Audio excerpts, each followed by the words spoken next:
তো আজকে আমরা ফাইন্যান্সিয়াল রিপোর্টিং কোয়ালিটির সেকেন্ড ফেজটা দেখব। আমরা এটার ফার্স্ট ফেজটা কয়েকটা ক্লাস আগে দেখেছিলাম। সো এখানে আমরা একটু ফাইন্যান্সিয়াল রিপোর্টিং কোয়ালিটিটা একটু ডিটেইলে দেখার চেষ্টা করব। সো প্রথমে আমরা আমাদেরকে রিমাইন্ড করাতে চাই যে আমরা ফাইন্যান্সিয়াল রিপোর্টিং কোয়ালিটি বলতে আমরা কি মিন করেছি এবং এটা কিভাবে একটা কোম্পানির ফাইন্যান্সিয়াল রিপোর্টিং এর কোয়ালিটি অ্যাসেস করা যায়। সো ফার্স্ট অফ অল আমরা একটু ফাইন্যান্সিয়াল রিপোর্টিং কোয়ালিটি অ্যাসপেক্টের কথা বলছি। আমরা বলছিলাম যে ফাইন্যান্সিয়াল রিপোর্টিং কোয়ালিটির দুটো অ্যাসপেক্ট বা দুটো ডাইমেনশন থাকে, একটা হচ্ছে আর্নিংস কোয়ালিটি, একটা হচ্ছে রিপোর্টিং কোয়ালিটি। আমরা রিপোর্টিং কোয়ালিটি মিন করতে যেটা মিন করব সেটা হচ্ছে একটা কোম্পানি যে ফাইন্যান্সিয়াল স্টেটমেন্টস আপনাকে প্রোভাইড করছে, this are in compliance with the applicable financial reporting standards. তার জন্য যদি ইউএস গ্যাপ হয় ইউএস কোম্পানির জন্য, তার জন্য যদি আইএফআরএস হয় আহ ইংল্যান্ডের কোম্পানির জন্য, অথবা তার জন্য যদি অ্যাপ্লিকেবল বাংলাদেশ কোম্পানি হয় বাংলাদেশের বিএফআরএস এর সাথে এটা কমপ্লায়েন্ট, তখন আমরা তাকে বলবো যে তার reporting quality high.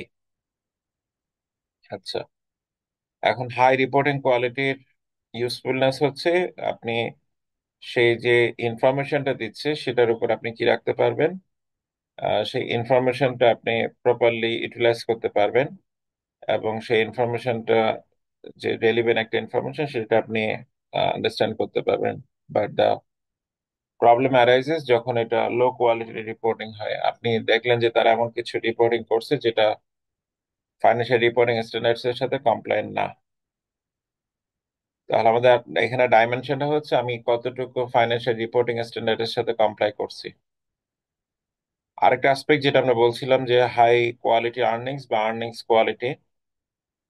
Earnings quality high বলতে আমরা তখনই মিন করব যখন এই কোম্পানিটা যে পরিমাণ রিটার্ন অন ইকুইটি, আমরা এই রেশিওটা দেখেছিলাম ফাইন্যান্সিয়াল রেশিওতে, কোম্পানি যে রিটার্ন অন ইকুইটি প্রোভাইড করছে, profit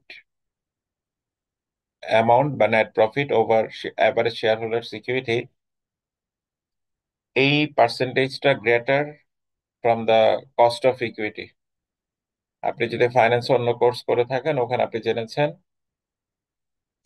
the minimum expectations of the shareholders from the company for investing the equity fund is called the cost of equity.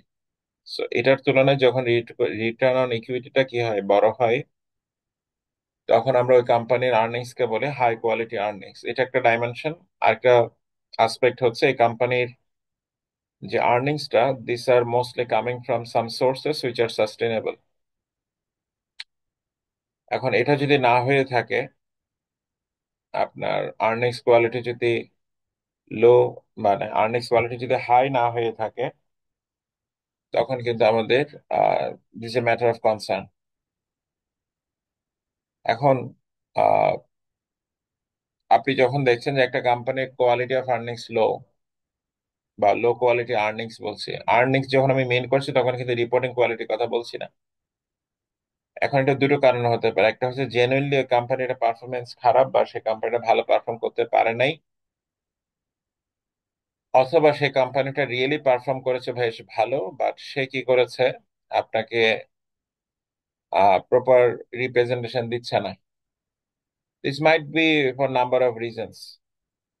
For example, একটা company যদি attractive হয়, company হয়তো tax অথরিটির attention draw করতে পারে, কোম্পানির tax authority হয়তো বা তার উপর ট্যাক্স বেশি অ্যাপ্লাই করতে পারে, what ever the reason is, আমরা জাস্ট কিছু এক্সাম্পল বলছি। ওই ক্ষেত্রে সে ভালো আর্নিংস কোয়ালিটি সত্ত্বেও সে কি করছে না, আপনার মানে রিয়েলি তার আর্নিংস কোয়ালিটি ভালো, বাট সে কি করছে না, ডিসক্লোজ করছে না।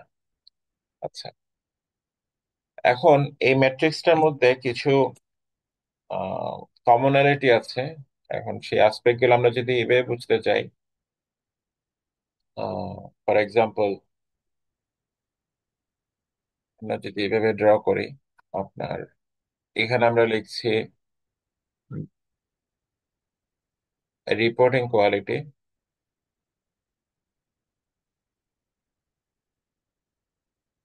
আর এখানে আমরা লিখছি আর্নিংস কোয়ালিটি।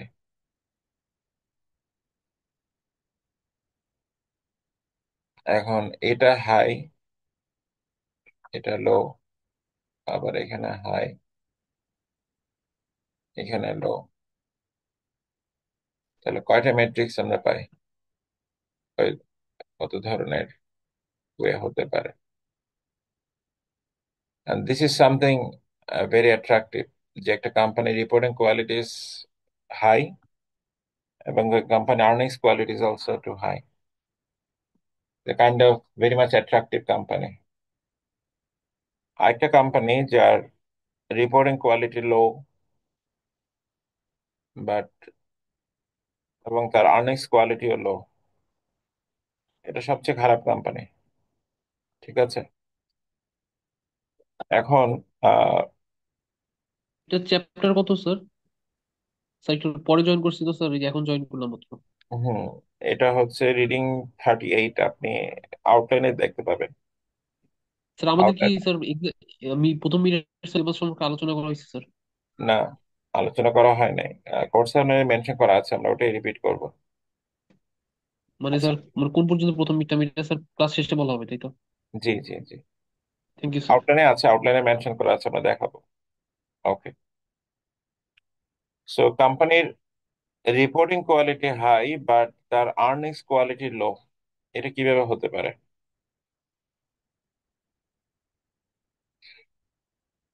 কোম্পানির রিপোর্টিং কোয়ালিটি ভালো বাট তার আর্নিংস কোয়ালিটি কি না, ভালো না।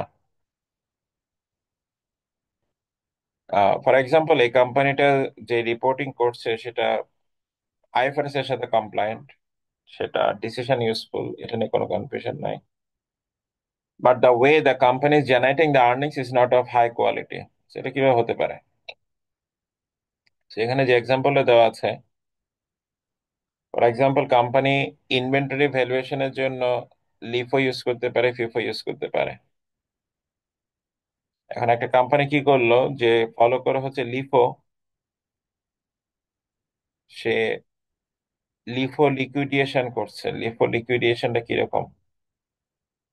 তো যে লিফো ফলো করছে, দ্যাট মিনস হচ্ছে তার রিসেন্টলি যে ইনভেন্টরি গুলো পারচেস করা হচ্ছে সেগুলো সেল করা হচ্ছে আগে। তার মানে তার ইনভেন্টরিতে কোনগুলো রয়ে যাচ্ছে, যেগুলো ওল্ড সেগুলো রয়ে যাচ্ছে।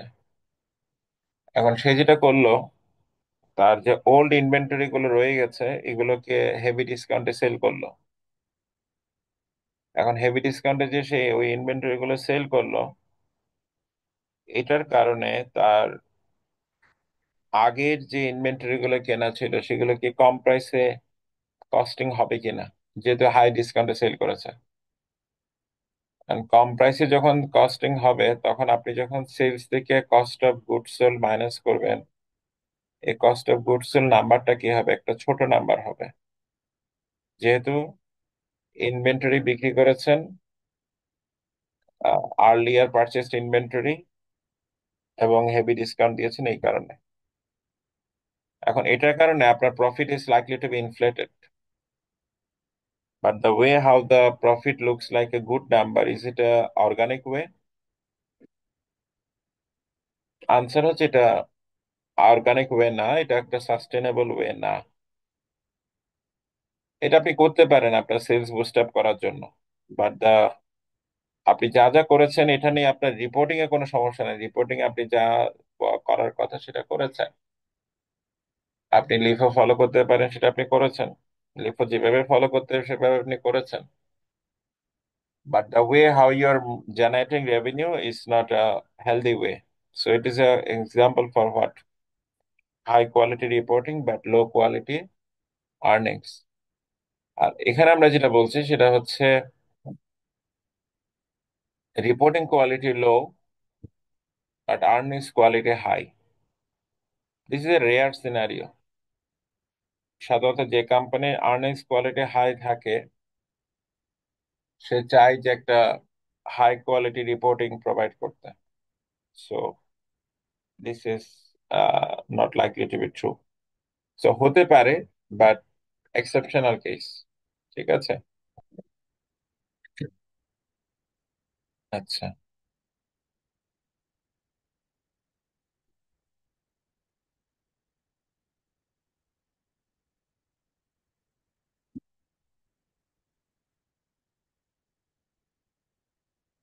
এখন আমরা যে দুটো ডাইমেনশনের কথা বলছি কোয়ালিটির, এই দুটো ডাইমেনশনের যখন আপনি সামারাইজ করবেন, আপনি কোম্পানির রেজাল্টস কে দুটো অ্যাসপেক্টে ইভ্যালুয়েট করবেন। একটা অ্যাসপেক্ট হচ্ছে সেই যে নাম্বারটা প্রেজেন্ট করছে সেই বা যে রেজাল্টটা প্রোভাইড করছে সেই রেজাল্টটা কি ফাইন্যান্সিয়াল রিপোর্টিং স্ট্যান্ডার্ডের সাথে কমপ্লাই করছে কিনা, ইউএস গ্যাপ হলে ইউএস গ্যাপের সাথে কমপ্লাই করছে কিনা। আর আরেকটা কোয়েশ্চেন আপনি আনসার দেওয়ার চেষ্টা করবেন, সেটা হচ্ছে তার যে আপনার সোর্স অফ আর্নিংস, এটা কি এমন সোর্স থেকে কেনা যেটা likely to occur, likely to be recurring.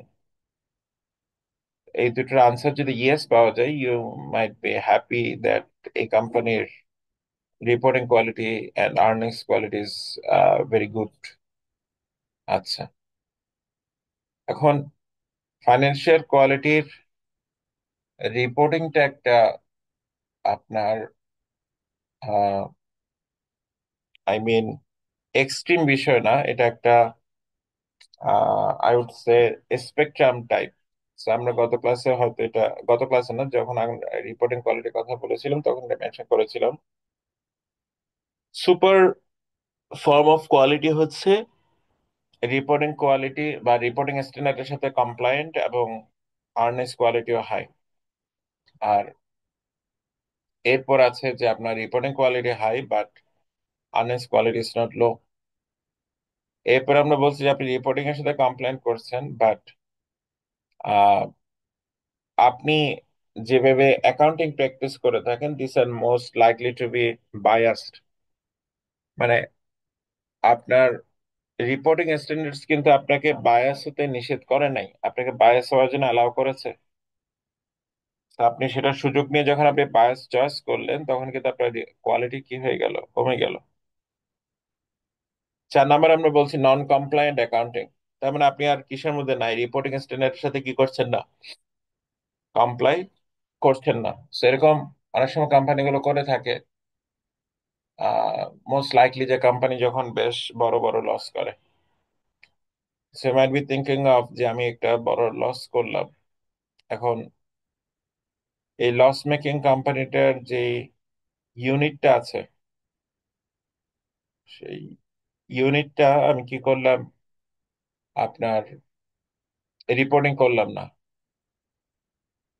এখন লস মেকিং ইউনিটের রিপোর্টিং আপনাকে করতে হবে, আর আপনি যেহেতু তার রিপোর্টিং কে আপনি কি করলেন, হাইড করলেন বা রিপোর্টিং কে ইগনোর করলেন, you are actually following what, non compliant accounting. And the fraudulent accounting is the idea যে আপনি অ্যাকাউন্টিং প্র্যাকটিস করছেন, সেই প্র্যাকটিসটা ইনঅ্যাপ্রোপ্রিয়েট একটা প্র্যাকটিস। ফর এক্সাম্পল, আপনি ইনভেস্টমেন্ট ইনকাম দেখাচ্ছেন বাট অ্যাকচুয়ালি আপনার ততটুকু ইনভেস্টমেন্ট ইনকাম হয় নাই। সো অ্যাকাউন্টিং কে আমি যখন বায়াসড ওয়েতে ইউটিলাইজ করছি, এটা দুভাবে বায়াসড হতে পারে। একটা হচ্ছে অ্যাগ্রেসিভ ওয়ে, আর একটা হচ্ছে আপনার কনজারভেটিভ ওয়ে। অ্যাগ্রেসিভটা হয় তখন যখন আমরা আমার আর্নিংস হবে ফিউচারে, নেক্সট মান্থে, বাট আমি কি করলাম, এই মান্থে যে তোমাদের রিপোর্টিং আছে আমি প্রিমেচিওর রিপোর্টিং করলাম। কিসের? রেভিনিউ।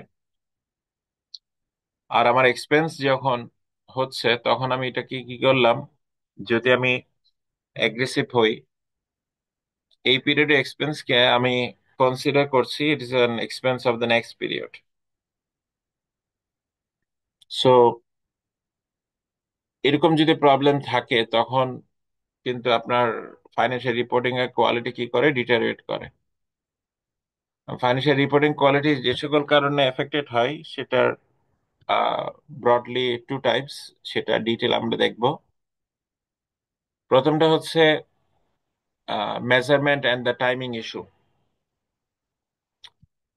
আমরা একটু আগে বলেছি যে আপনি যখন অ্যাগ্রেসিভ রেভিনিউ প্র্যাকটিস করছেন তখন আপনি এমন ভাবে রেভিনিউ নাম্বার গুলোকে রিপোর্ট করার চেষ্টা করেন so that revenue number looks higher. আর যখন আপনি এক্সপেন্সের বিষয় আছে তখন আপনি এক্সপেন্স গুলোকে এমন ভাবে রিপোর্টিং করেন যেন এক্সপেন্স গুলো ডেফার করা যায় বা এক্সপেন্স গুলো আপনি পরে দেখাবেন। এখন এটার কারণে যেটা হচ্ছে, আপনার যে টাইমে যত প্রফিট নাম্বার দেখার কথা সেই টাইমে কিন্তু তত প্রফিট আপনি দেখছেন না। নেক্সট যেটা আপনার প্রবলেম, আমরা প্রবলেম এরিয়া, সেটা হচ্ছে classification issue. For example, there are some expenses which are operating, there are some expenses which are non operating. For example, আপনার কোম্পানির কোন একটা ইকুইপমেন্ট আপনাকে রিপেয়ার করতে হচ্ছে, it is an operating expense. আর আরেকটা হচ্ছে আপনার আহ, একটা পুরোনো ফার্নিচার ছিল আপনার বিজনেসে, যেটা আপনি লস করেছেন, বাট লসটা হয়েছে একটা ভালো অ্যামাউন্ট। বাট এই লসের কারণে একটা নন অপারেটিং লস আপনার জেনারেট হয়েছে। সো নন অপারেটিং লস এই কারণে, কারণ আপনি হয়তো ফার্নিচারের বিজনেস আপনি করেন না, হয়তো ফার্নিচার বিক্রি করে লস করা এটা আপনার কি না, অপারেটিং লস না। আর আপনি যদি ফার্নিচার বিক্রি করে আর্নিংস রিপোর্ট করতেন তাহলে হয়তো বা আপনি, এটা ইন্ডিকেট করছে যে ফার্নিচার আপনার বিজনেস। আচ্ছা, এরপর আমরা আহ, আরো যেটা ইস্যু দেখি সেটা হচ্ছে আপনার অ্যাসেট বা এক্সপেন্স এগুলোকে মিসক্লাসিফাই করা। সো এটা করা হয় অনেক সময়, যারা ক্রেডিট দিয়ে থাকে আমাদেরকে তাদের কনসেন্ট্রেশনটা হয় কিছু পার্টিকুলার রিপোর্টিং এর দিকে। এখন সেই রিপোর্টিং গুলো যখন পরে আহ, আপনার ইউএস, আপনার আইএফআরএস ফর এক্সাম্পল আপনাকে বলছে যে ইন্টারেস্ট পেইড যেটা, এটা আপনি চাইলে ফাইন্যান্সিং এ দেখাতে পারেন, অপারেটিং এ দেখাতে পারেন। So আপনি ক্লাসিফিকেশন এমন ভাবে চুজ করছেন যেন আপনার অপারেটিংটা ভালো দেখায়, যেহেতু এটা একটা এক্সপেন্স আইটেম।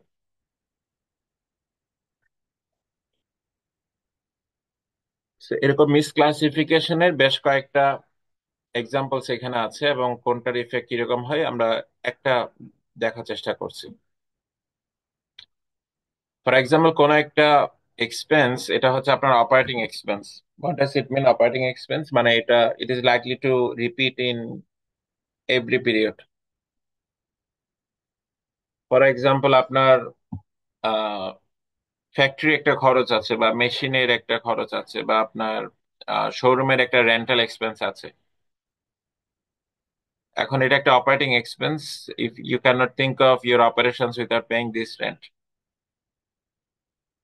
এখন আপনি যখন সুযোগ পেলেন যে আপনি অপারেটিং নন অপারেটিং এটা ডিফাইন করতে পারবেন আলাদা করে বা দেখাইতে পারবেন, আপনি যেটা করেছেন আপনার যেটা একটা অপারেটিং এক্সপেন্স সেটা আপনি নন অপারেটিং এ দেখাচ্ছেন। নন অপারেটিং এ দেখানোর কারণে অপারেটিং যে এক্সপেন্সটা রিয়েলি হওয়ার কথা সেটা আমরা ইগনোর করেছি, আর নন অপারেটিং এর নেচারটা হচ্ছে নন অপারেটিংটা কি করে না, রিপিট করে না। সো এই ক্ষেত্রে আপনার অপারেটিং প্রফিট মার্জিন যদি আপনি ক্যালকুলেট করেন, this number will look good, but actually আপনি অপারেটিং যে এক্সপেন্সটাকে নন অপারেটিং এ দেখাচ্ছেন সেটা অ্যাকচুয়ালি কি না, নন অপারেটিং না, সেটা actually operating. So this are the problems যখন আমরা মিসক্লাসিফাই করি। আর যেটা একটু আগে বলছিলাম যে বায়াসড অ্যাকাউন্টিং চয়েসেস, এটা কিভাবে পসিবল হতে পারে। সো এটা অনেকভাবে পসিবল হতে পারে। সে আমরা প্রফিটেবিলিটি বাড়াতে চাচ্ছি বা প্রফিটেবিলিটি কমাতে চাচ্ছি, I might be aggressive, I might not be aggressive. So আমরা যখন অ্যাগ্রেসিভ হয়ে থাকি তখন আমরা যেটা করি সেটা হচ্ছে আহ রেভিনিউ কেমন ভাবে বাড়াতে চাই সেগুলো অর্গানিক ওয়ে না। জাস্ট থিঙ্ক অফ যে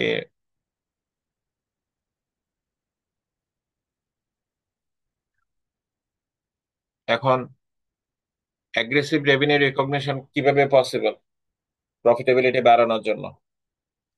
so there are number of strategies, channel stuffing, bill and hold, fake sale, এরকম। সো চ্যানেল স্টাফিং কিভাবে হয়? সো ডিস্ট্রিবিউটর যারা আছে তারা আপনার কাছ থেকে পারচেস করে থাকে, so it depends on that their demand. So আমরা যেটা করলাম সেটা হচ্ছে ডিস্ট্রিবিউটরকে এত রিল্যাক্সে টার্ম দিলাম যে if you sell goods then you can pay it to me. সেই ক্ষেত্রে ডিস্ট্রিবিউটর কি ফিল করবে? Distributor will feel more motivated to take your product. এখন আপনার যারা, if you I like to give you the example, আপনার বাজারে যারা সে এলইডি লাইট বিক্রি করে, আপনার এলইডি লাইটের কয়টা ব্র্যান্ড সম্পর্কে আপনি জানেন? দেখে আমাকে চ্যাট বক্সে লিখেন। সাপ্লায়ার্সদের সম্পর্কে চেনেন কিনা? লাইট যারা বিক্রি করে আমি ধরে নিচ্ছি তারা ডিস্ট্রিবিউটর, আর যারা লাইট বানায় তারা আমি ধরে নিচ্ছি তারা সাপ্লায়ার্স। সো এলইডি লাইট যারা বিক্রি করে এরকম সাপ্লায়ার্স কারা আছে?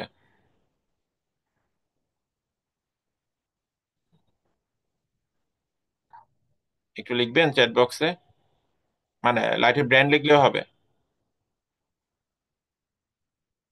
কারা আছে?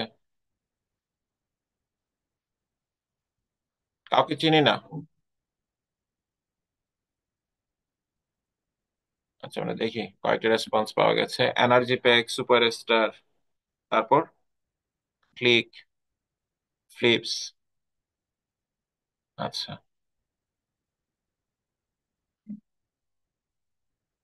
ট্রান্সটেক। ওকে, গুড। আপনারা মোটামুটি ভালো কোম্পানিগুলো সম্পর্কে জানেন। বাট আপনি আজকে কালকে গিয়ে আপনার আশেপাশে যারা হার্ডওয়্যার বিক্রি করে, মানে যাদের দোকানে লাইট পাওয়া যায়, তাদের কাছ থেকে জিজ্ঞেস করবেন লাইট কোনটা বেশি আছে। ওকে, কোন এলইডি লাইটটা বেশি আছে, বা কোন এলইডি লাইটটা আপনি জিজ্ঞেস করবেন যে কোনটা তারা রিকমেন্ড করে সেল করার জন্য। ওকে, সো সেটার আনসার এখানে আসে নাই। সেটার আনসার হচ্ছে ওসাকা। ঠিক আছে, আপনি আশেপাশে দেখবেন যে দোকানপাটে যেটা বেশি অ্যাভেলেবল সেটা হচ্ছে ওসাকা। আর আপনি যেগুলো লিখেছেন সবগুলো বেশ ভালো ভালো কোম্পানি। এখন আহ, যেটা হয় সেটা হচ্ছে আপনার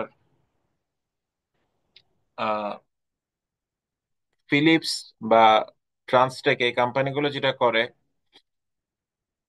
আপনার তারা বলে যে আমরা আজকে প্রোডাক্ট দিয়ে যাচ্ছি, আহ, এক সপ্তাহ পরে পেমেন্ট করলে হবে।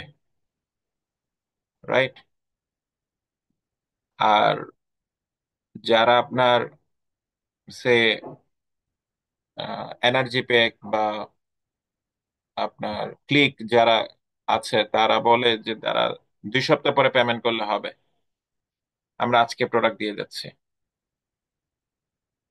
আর ওসাকা যে কোম্পানিটা, এই কোম্পানিটা বললে বলে যে বিক্রি করার পরে পেমেন্ট করলে হবে, বিক্রি যদি না হয় আমাকে রিটার্ন করে দিলে হবে। So which company is aggressively selling the products to the distributors with lax return policies? What do you think? কোন company selling policy is very much aggressive?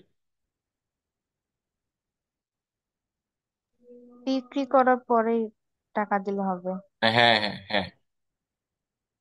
So এই ধরনের selling policy is very much aggressive, যেটা আমি মাত্র বললাম। ওকে, এখন এটার কারণে আপনি হয়তো কারেন্ট একটা পিরিয়ডে বেশ ভালো সেলস আপনি দেখাচ্ছেন, প্রফিট আপনি দেখাচ্ছেন, but there is a chance that a good amount of return will be made by the distributors later, which will actually disturbs your profitability. বোঝা গেছে? Have you uh, heard about Anik telecom? শুনেছেন? অনিক জি sir, telecom শুনেছেন? Charger, জি sir, charger বিক্রি করতো mainly. হ্যাঁ, হ্যাঁ, হ্যাঁ।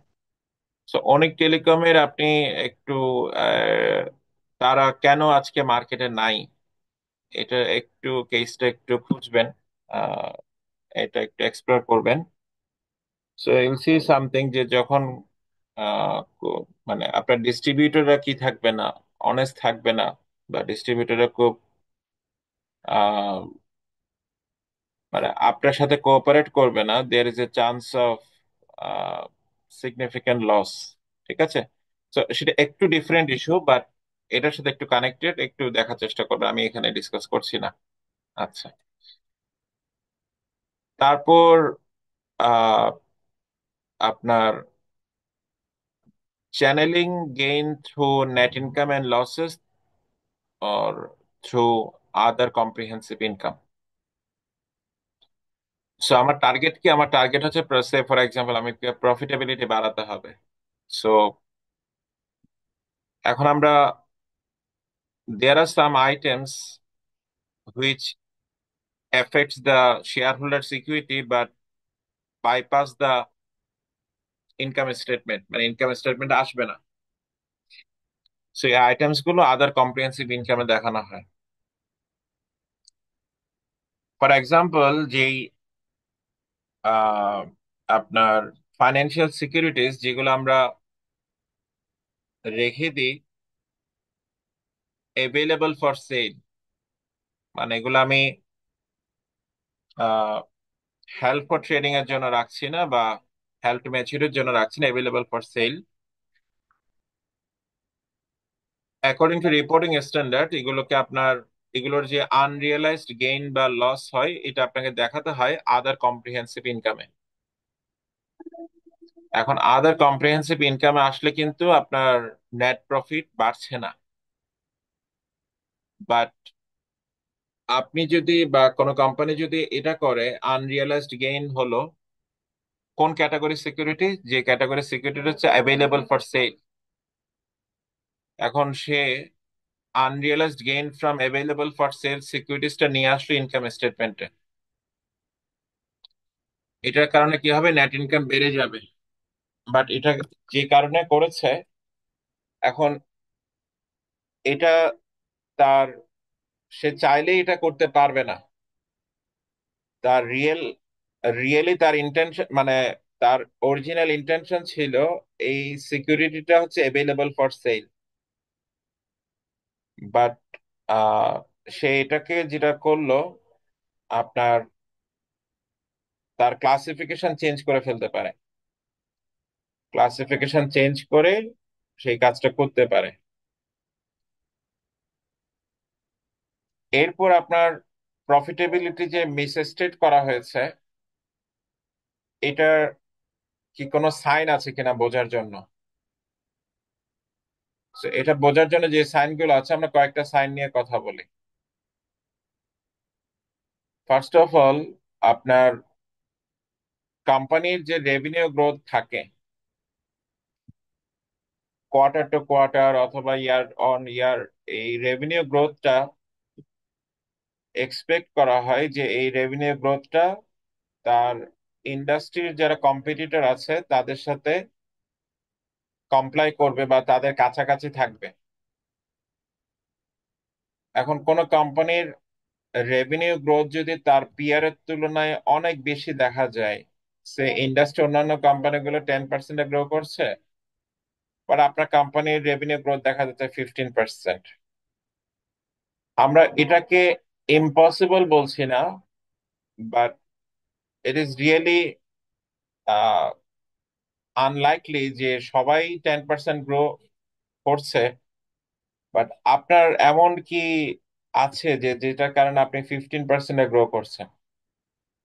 So এটার কারণ এমন কিছু হতে পারে, যেটা আমি একটু আগে আপনাকে বললাম যে অ্যাগ্রেসিভ সেলিং, এটা একটা কারণ হতে পারে। সো যখন একটা কোম্পানির অ্যাবনর্মালি হাই সেলস গ্রোথ দেখবেন, তখন সাসপেক্ট করতে হবে যে তার প্রফিটেবিলিটি প্রবাবলি মিসস্টেট করা হচ্ছে। আচ্ছা, যে কোম্পানিটার customer return possibilities customer return এই পার্সেন্টেজটা দেখবেন অনেক high, there is a chance that এই কোম্পানিটা প্রফিটেবিলিটি মিসস্টেট করছে।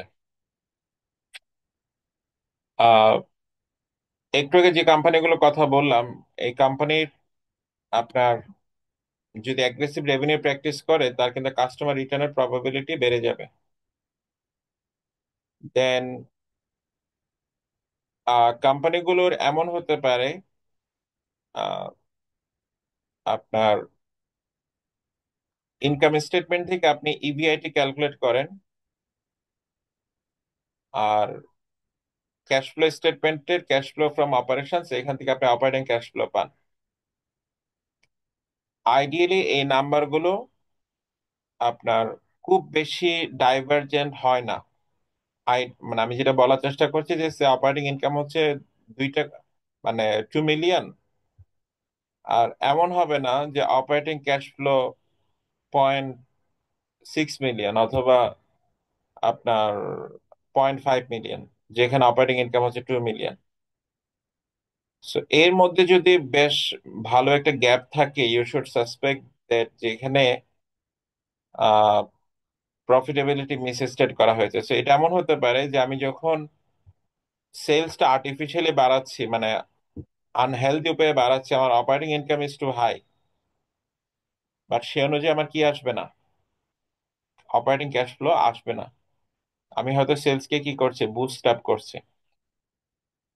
আচ্ছা, আর কিভাবে হতে পারে, আপনার অ্যাকাউন্টিং এ আপনাকে ডেপ্রিসিয়েশন করতে হয়। এখন ডেপ্রিসিয়েশন আপনি যখন করছেন, এটার ইউজফুল লাইফ কত হবে একটা প্রপার্টির, একটা অ্যাসেটের, সেটা ম্যানেজারের একটা ডিসক্রিপশন আছে, এটা কত কাউন্ট করতে হবে। এখন আপনি যদি ম্যানেজার যদি অ্যাগ্রেসিভ হয়, সে যেটা করতে পারে তার অ্যাসেটের যেটা ইউজফুল লাইফ সেটাকে অনেক বেশি নিতে পারে। এখন অনেক বেশি যখন নিচ্ছে, তার অ্যাভারেজ ডেপ্রিসিয়েশন কিন্তু কমে আসছে, বা পার ইয়ার ডেপ্রিসিয়েশন অনেক কমে আসছে।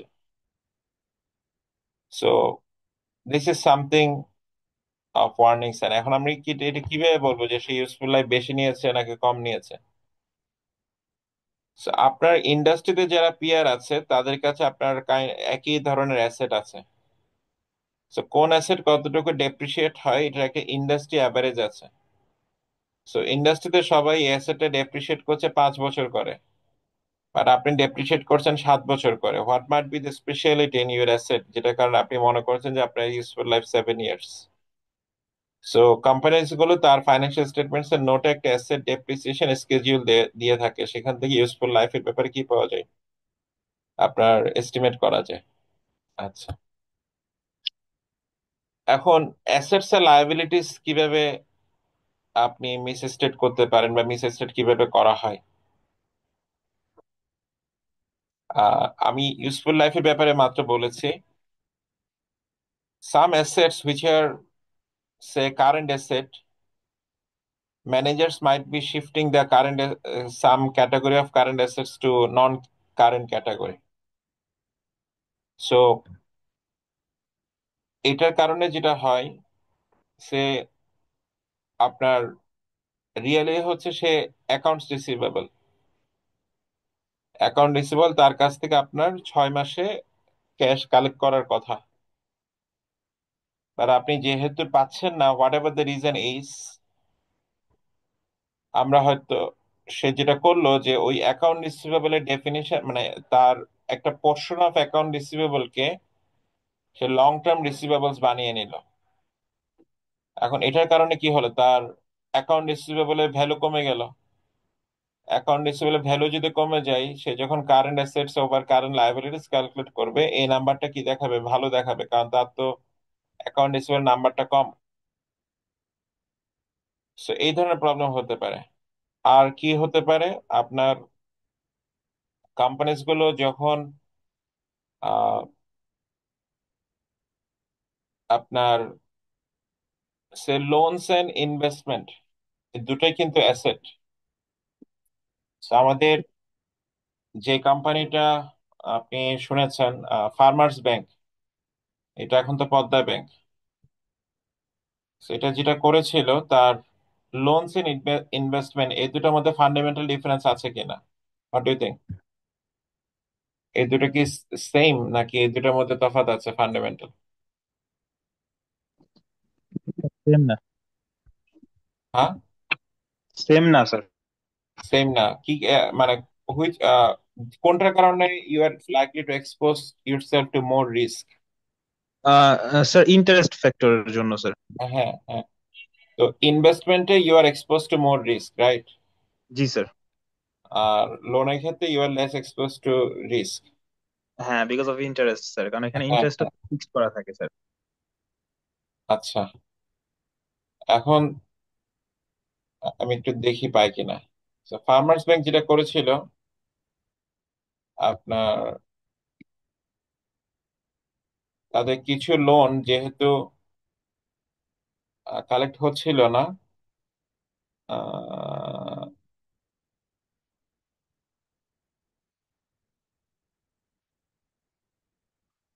তারা যেটা করেছে আপনার, উম, কিছু লোনকে মিসক্লাসিফাই করে আপনার, একটু আমরা দেখি পাই কিনা, লোনকে মিসক্লাসিফাই করে ইনভেস্টমেন্টে নিয়ে আসছে।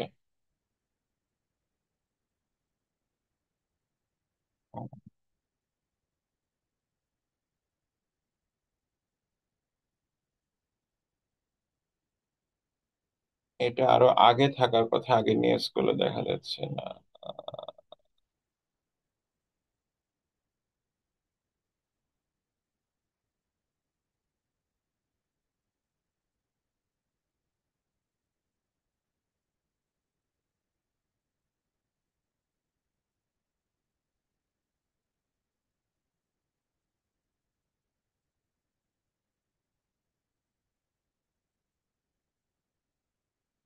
এটা আরেকটু শুরুর দিকের ঘটনা, মানে ফার্মার্স ব্যাংক যখন প্রথম তার স্ক্যাম গুলো ডিসকভার হচ্ছিল তখনকার কথা। আচ্ছা, then use of special purpose entity, যেটা কিভাবে হতে পারে? আমরা কোম্পানির সে অ্যাকাউন্ট রিসিভেবল, অনেক অ্যামাউন্ট ডিউ। এখন এটার কারণে তার ক্যাশ তো ভালো নাই, এবং সে যখন আপনার তার কি ক্যালকুলেট করছে, লিকুইডিটি রেশিও ক্যালকুলেট করছে, যেহেতু অ্যাকাউন্ট রিসিভেবল অনেক হাই, আপনার লিকুইডিটি রেশিও ভালো আসছে না, বাট তার ক্যাশ দরকার। এখন সেটা করলো, তার অ্যাকাউন্ট রিসিভেবলের একটা পোর্শন সেল করে বা ট্রান্সফার করে একটা নতুন কোম্পানি ক্রিয়েট করলো, স্পেশাল পারপাস এন্টিটি, এসপিই। এখন এটাতে তার বেনিফিট কি? এটাতে তার বেনিফিট হচ্ছে, এই নতুন যে কোম্পানিটা ক্রিয়েট হয়েছে, নতুন যে কোম্পানিটা ক্রিয়েট হয়েছে, আমি ধরে নিলাম এটার নাম হচ্ছে এসপিই। এখন এসপির যে ব্যালেন্স শিট, সেখানে আহ এই কোম্পানিটা কি করলো, অ্যাসেট পারচেস করলো যেটা নাম হচ্ছে অ্যাকাউন্ট রিসিভেবল। আচ্ছা, এটা হচ্ছে আমার মেইন কোম্পানি, যার অ্যাকাউন্ট রিসিভেবল আর নাই। সে অ্যাকাউন্ট রিসিভেবল গুলো কি করে দিল, সেল করে দিল কার কাছে? এসপি এর কাছে। এই কোম্পানিটা ক্রিয়েট করলো। এখন এর তো দরকার ক্যাশ, কার? মেইন কোম্পানিটার বা মাদার কোম্পানিটার। সো এই ক্যাশ কোথায় পাবে? এই ক্যাশ পাবে হচ্ছে স্পেশাল পারপাস এন্টিটি থেকে। সো ক্যাশ, মানে স্পেশাল পারপাস এন্টিটি হচ্ছে মাদার কোম্পানি থেকে ক্যাশের মাধ্যমে অ্যাকাউন্ট রিসিভেবল পারচেস করে নিল। You probably have learned about factoring. Account receivable purchase করে নেওয়া যায়। আচ্ছা, তাহলে এর এখানে ক্যাশ চলে আসলো, তাহলে ইট লুকস গুড। এখন কথা হচ্ছে এসপি এই ক্যাশটা কোথায় পেল? এসপি ক্যাশটা পেলে হচ্ছে ব্যাংক লোন থেকে। এখন কথা হচ্ছে আপনার এই এসপিই ব্যাংক লোন কিভাবে পেলো যেখানে মাদার কোম্পানি পায় নাই? আনসার হচ্ছে মাদার কোম্পানির এমন পরিস্থিতি যেখানে ব্যাংক তাকে লোন দেওয়াটা কি মনে করছে না, সেফ মনে করছে না। বাট স্পেশাল পারপাস এন্টিটি শুধু এই অ্যাকাউন্টস রিসিভেবলটাই আছে, আর আদার্স কোনো লায়াবিলিটিস নাই, for example. So compare to mother company this one is safe. So bank transaction করেছে কিন্তু কার সাথে? স্পেশাল পারপাস এন্টিটির সাথে। সো এখানে যে সে কি পেলো, ক্যাশ পেলো, এটা দিয়ে সে কি করলো? মাদার কোম্পানি অ্যাকাউন্ট রিসিভেবল গুলো পারচেস করে নিল বা একে পেমেন্ট করলো। সো এই এই পারপাসে যখন আপনি করছেন, এই পারপাসে আপনি যে করছেন এটা এখন ভালো পারপাসে হতে পারে। Probably this account receivable will be collected not within 6 months but 1 year later. এটা একটা ভালো ইন্টেনশনে তাহলে আপনি করেছেন। But if it is such that যে you are not very sure যে এটা কালেক্ট হবে কিনা, এই পারপাসে করেছেন, তখন কিন্তু this are warning sign for the financials of this company. আচ্ছা, এরপর আরো কি উপায় থাকতে পারে আমাদের কোয়ালিটি কম্প্রোমাইজ করার জন্য? আমরা আপনার অপারেটিং ক্যাশ ফ্লো এটা কোথায় থাকে? এটা কোথায় থাকে অপারেটিং ক্যাশ ফ্লোটা? You are familiar with statement of cash flows? Statement of cash flows এ প্রথম যেটা থাকে cash flow from operations. So এখানে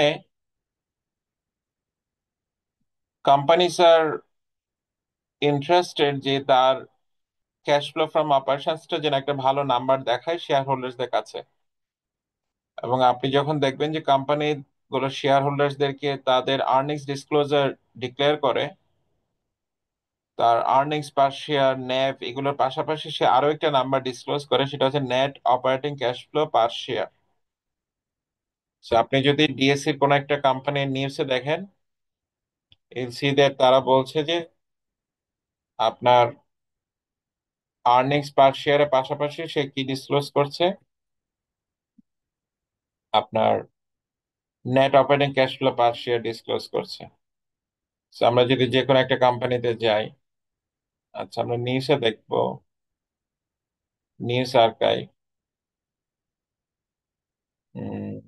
ধরলাম বাংলাদেশ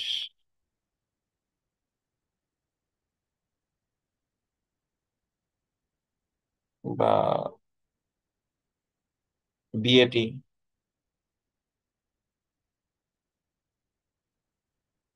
এই কোম্পানিটা যখন তার কি ডিসক্লোজ করছে, আপনার আর্নিংস ডিসক্লোজ করছে, দেখবেন পাশাপাশি সে এটাও ডিসক্লোজ করে যে তার ক্যাশ ফ্লোর কি অবস্থা।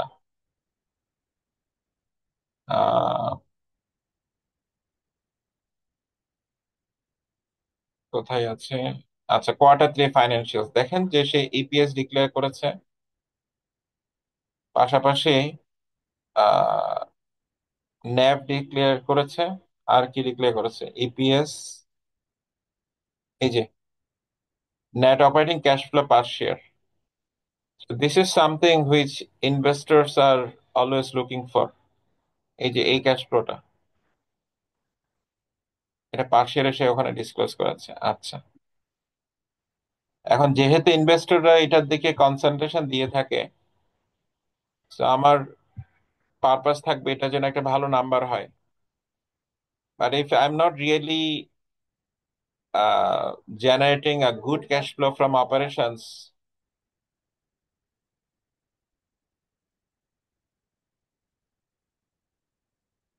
তাহলে আমরা এটাকে কিভাবে স্ট্রেচ করতে পারি, মানে কিভাবে, সরি, এটাকে কিভাবে ভালো করতে পারি।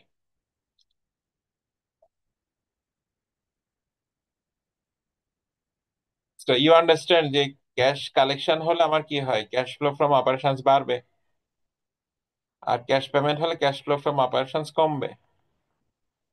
এখন পেয়াবলস কে আমি say for example on an average 20 days এ পেমেন্ট করি, বাট আমার সামনে সে রিপোর্টিং করতে হবে। So আমরা যেটা করলাম, পেয়াবলস এর টাকাটা ঠিক মতো দিলাম না, তাদের টাকাটা 60 ডেজ এর জন্য রেফার করলাম। সেটার কারণে আমার পেমেন্টটা কি হয়ে গেল, কমে গেল। সো ওই পিরিয়ডে তখন আমি কি দেখাবো, ক্যাশ ফ্লো ফ্রম অপারেশনস ভালো দেখাচ্ছে, কোন নাম্বারটা, এই নাম্বারটা। এখন এরকম যদি ভালো দেখায়, ভালো দেখানো যায়, but do you think that এই ভালোটা টিকে থাকবে? কারণ আপনাকে তো পেমেন্ট করতে হবে, বাট আপনি যদি এটা করতে থাকেন, আপনার সাপ্লায়ারদের সাথে আপনার রিলেশন কি হবে, কম্প্রোমাইজ হবে না? ঠিক আছে। আহ, এখন এটা আমরা কিভাবে বুঝতে পারি, মানে এটা করা যায়, কিভাবে বোঝা যায় যে এটা করছে কিনা? আমরা যদি দেখি যে পেয়াবলস বাড়ছে, পেয়াবলস বাড়ছে, আর ইনভেন্টরি রিসিভেবলস এগুলো কমছে। এখন এখন কিসের চেয়ে কমছে, কিসের চেয়ে বাড়ছে, আমরা কিভাবে বুঝবো? আমরা কিছু রেশিওস দেখেছিলাম না আপনার, receivables in days, payables in days, inventory in days দেখেছিলাম, মনে আছে ফাইন্যান্সিয়াল রেশিওসে? সো আপনার অ্যাভারেজে ইন্ডাস্ট্রিতে ইনভেন্টরি ইন ডেইজ হচ্ছে 30 ডেজ, অথবা রিসিভেবলস ইন ডেইজ হচ্ছে 50 ডেজ। এখন আমি যদি এখানে সিগনিফিকেন্টলি কমিয়ে নিয়ে আসি, তার মানে আমি রিসিভেবলস থেকে ক্যাশ কুইক কালেক্ট করছি। আহ, আর এখানে এই সংখ্যাটা যদি বাড়িয়ে দিই, তাহলে আমি পেয়েবলস কে ডিলে করে পেমেন্ট করছি, তখন আমার কি হবে, অপারেটিং ক্যাশ ফ্লোটা বেড়ে যাবে। ঠিক আছে। আচ্ছা, বিজনেস কম্বিনেশন আমরা কি করে থাকি? Business combination is the idea when the business combine their operations. So these are mostly done with the merger and acquisition transaction. এখন আহ, যে কোম্পানিগুলো আপনার অন্য কোম্পানিকে পারচেস করতে চাচ্ছে, if the situation is like that, যে কোম্পানিটা পারচেস করতে চাচ্ছে এই কোম্পানিটা হচ্ছে একুয়ারিং কোম্পানি, আর যে কোম্পানিকে পারচেস করতে চাচ্ছে সেটা হচ্ছে একুয়ার্ড কোম্পানি। এখন একুয়ার্ড কোম্পানিকে কেন পারচেস করতে চাচ্ছে, কারণ হচ্ছে যে কোম্পানিটা একুয়ারিং কোম্পানি, মানে যে পারচেস করবে, তার ক্যাশের অবস্থা ভালো না, তার অপারেটিং ক্যাশ ফ্লো কম। এখন ক্যাশ ফ্লো ফ্রম অপারেশন যদি কম থাকে, অবভিয়াসলি সেইটা কি করতে পারবে না, এই ধরনের ইনভেস্টমেন্ট করার জন্য সাপোর্ট করতে পারবে না। আহ আর যে কোম্পানিকে একোয়ার করতে চাচ্ছে তার হয়তোবা ক্যাশ ফ্লো ভালো। এখন আমরা যখন ক্যাশ পেমেন্ট করি, ক্যাশ যদি পেমেন্ট করা হয় কাকে, একোয়ার্ড কোম্পানিকে, তখন এটা আমরা যে সেকশনে দেখাই সেটা হচ্ছে cash flow from investing A. But আমার যদি ক্যাশ না থাকে, বাট আমি চাই একটা কোম্পানি যার ক্যাশ ভালো আছে তাকে পারচেস করতে, বাট আমি চাইছি যে যেহেতু আমার ক্যাশ কম, আমি তাকে স্টক দিব, তার দুটো স্টকের এগেনস্টে আমি একটা স্টক আমার দিব। তার মানে আমরা ক্যাশ একুইজিশন করব না, আমরা কি করব, স্টক একুইজিশন করব। এখন স্টক একুইজিশন যখন আমরা করব, আমার স্টকের প্রাইস যদি ভালো না থাকে, আমি কিন্তু স্টক একুইজিশনটা করতে পারবো না, বা আমি ভালো প্রাইসে কোম্পানিকে পারচেস করতে পারবো না, ইকুয়েট কোম্পানিকে। So আমার টার্গেট থাকবে আমার স্টক প্রাইসটা যেন ভালো থাকে। তাহলে আমি এই এক্সপেন্সিভ স্টক দিয়ে একটা কোম্পানিকে যখন স্টক দিয়ে পারচেস করব, আমার খরচ কম হবে। সো এটা করতে গিয়ে আপনার একুয়ারিং কোম্পানিগুলো যেটা করে থাকে, যেহেতু তার স্টক প্রাইস বাড়াতে হবে, সে অ্যাগ্রেসিভ অ্যাকাউন্টিং ফলো করতে পারে, যেটার কারণে নাম্বারস গুলো ভালো দেখাবে বা প্রফিটেবিলিটি ভালো দেখাবে, এবং তার স্টক দিয়ে সে একোয়ার্ড কোম্পানিকে কি করতে পারবে, পারচেস করতে পারবে। আহ এখন এটা তো গেলে একোয়ারিং কোম্পানি পার্সপেক্টিভ থেকে, বাট সামটাইমস টার্গেট কোম্পানিও এই কাজ করতে পারে। যখন সে দেখলো যে he or she might be potential target of some acquiring company, সে যেটা করতে পারে, ফাইন্যান্সিয়াল নাম্বারস গুলোকে মিসরিপ্রেজেন্ট করে তার স্টক প্রাইসকে বাড়াতে পারে। এখন স্টক প্রাইস বাড়াতে গেলে সে, স্টক প্রাইস যখন বাড়াবে তখন তার কি হবে, সে পেমেন্ট বেশি পাবে। এখন আহ একোয়ারিং কোম্পানি যখন একোয়ার্ড কোম্পানিকে পেমেন্ট করে, যে পারচেজ প্রাইসটা পেমেন্ট করে, এটা হচ্ছে যে কোম্পানিকে পারচেজ করেছে তার নেট অ্যাসেটে অ্যালোকেট করতে হয়। ফর এক্সাম্পল, আমরা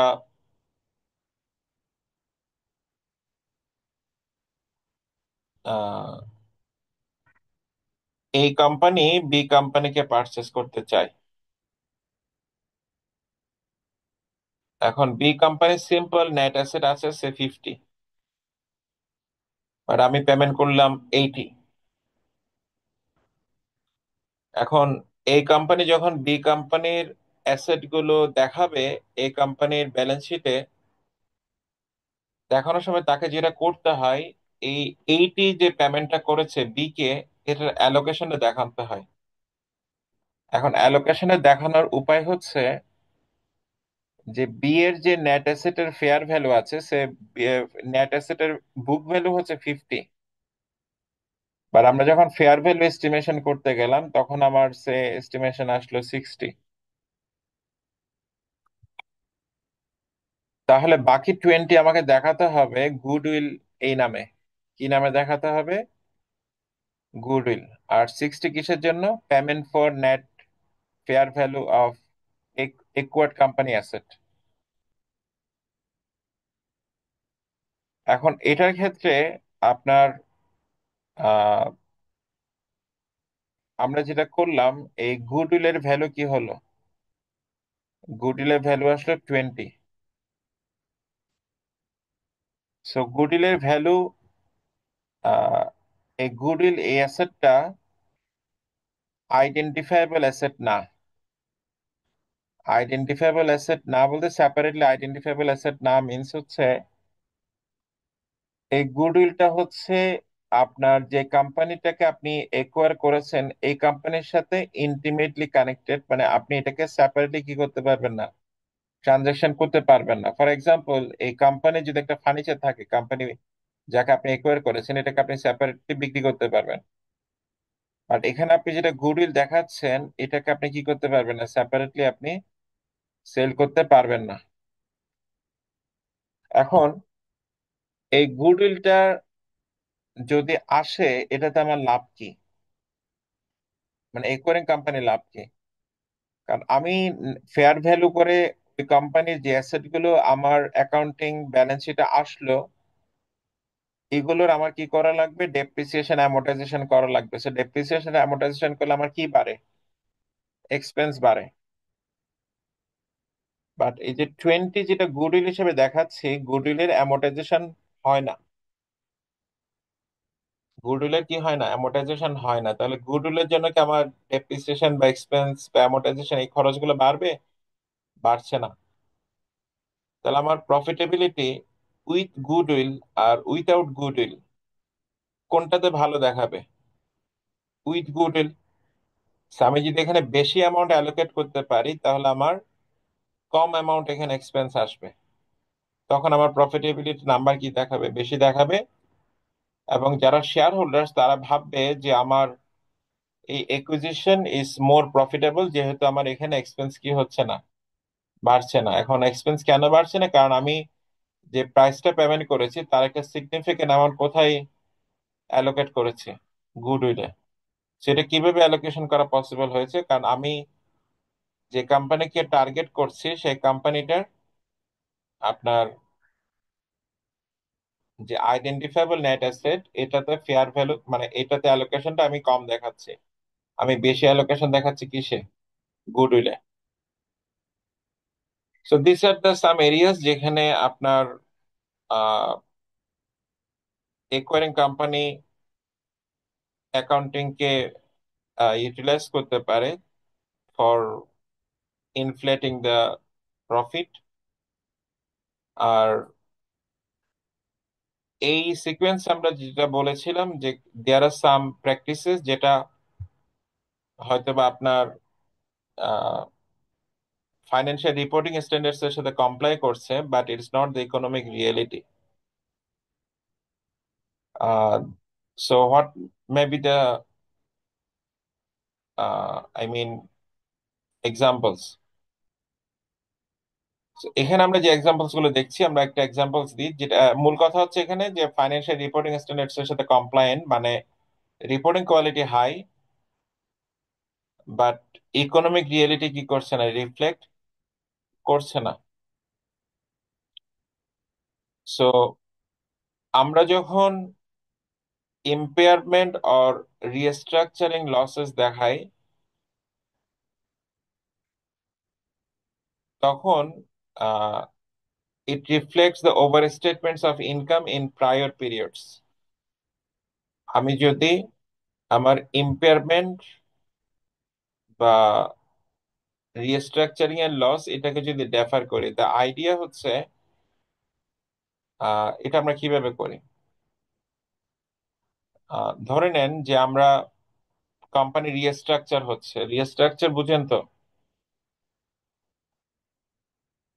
সে কোম্পানি সে কয়েকদিন আগে আপনি দেখেছেন যে আকিজ তাদের টোবেকো সেগমেন্টটা কি করে দিল, সেল করে দিল, বা অথবা সে অন্য কিছু কোম্পানি কিনে নিল, ওভারঅল রিস্ট্রাকচারিং হচ্ছে।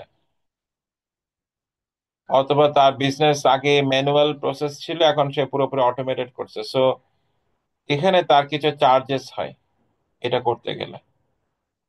এখন অ্যাকচুয়ালি চার্জেস গুলো হয়েছে জিরো, অ্যাকচুয়ালি চার্জেস গুলো হয়েছে সে জিরো পিরিয়ডে, আর এখানে আমার 1 আর 2 পিরিয়ড আছে।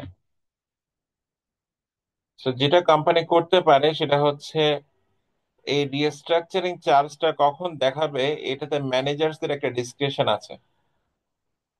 ম্যানেজার্স যেটা করতে পারে যে আমি যে রিস্ট্রাকচারিং করলাম এটা যে আমি ভালো করেছি এটা আমাকে প্রমাণ করতে হবে না? এটা প্রমাণ করার জন্য সে যেটা করে, এখানে যেই পিরিয়ডে রিস্ট্রাকচারিং হয়েছে ওই পিরিয়ডে রিস্ট্রাকচারিং এর যে চার্জেস বা খরচ হয়েছে সংক্রান্ত এগুলো তখন না দেখিয়ে এগুলো দেখাচ্ছে পরের পিরিয়ডে, ফিউচারে, সে পিরিয়ড 2 তে দেখালো। ইমিডিয়েটলি 0, 1 এই পিরিয়ড গুলোতে আমি হয়তো আর্নিংস ভালো দেখলাম, আমার কাছে মনে হলো যে আমি তো রিস্ট্রাকচারিং করে তো আমি ভালো করেছি, আমি তো পারফরমেন্স বেটার পাচ্ছি। But it is not economic reality, কারণ হচ্ছে রিস্ট্রাকচারিং করতে যে আমার খরচ হয়েছে সেগুলো কিন্তু এই পিরিয়ড আমি দেখাই নাই, সেগুলো দেখাচ্ছি কখন, পরবর্তীতে। এখন এটাতে কিন্তু ম্যানেজার্সরা তার রিপোর্টিং স্ট্যান্ডার্ডের সাথে সাথে সেই কমপ্লায়েন্ট আছে, বাট ইকোনমিক রিয়েলিটি রিফ্লেক্ট করছে না, কারণ এই রিস্ট্রাকচারিং সাথে যে খরচটা হয়েছে সেটা এখানে যদি দেখানো হতো তাহলে রিস্ট্রাকচারিং থেকে আমি নেট বেনিফিট আসলে কেমন হচ্ছে সেটা আমি ইমিডিয়েটলি রিকগনাইজ করতে পারতাম। বাট সেটা কেন পারছি না? কারণ আমি রিস্ট্রাকচারিং চার্জেসটাকে আমার কি করা হয়েছে, ডেফার করা হয়েছে বা পরে দেখানো হচ্ছে, এই কারণে। ঠিক আছে? সো আমরা যেটা করি সেটা হচ্ছে আহ so আমরা যখন একটা কোম্পানির ফাইন্যান্সিয়াল রিপোর্টস পাবো, এটাকে আমরা কিভাবে ইভ্যালুয়েট করতে পারি এটার কিছু স্টেপস আছে। প্রথম স্টেপটা হচ্ছে আমরা ডিরেক্টলি ওই কোম্পানির ফাইন্যান্সিয়াল রিপোর্টে চলে যেতে পারবো না। আমাকে প্রথমে যেটা বুঝতে হবে যে এই কোম্পানিটা কি, এই কোম্পানিটা কাজ কি, এই কোম্পানিটা বিজনেস বুঝতে হবে।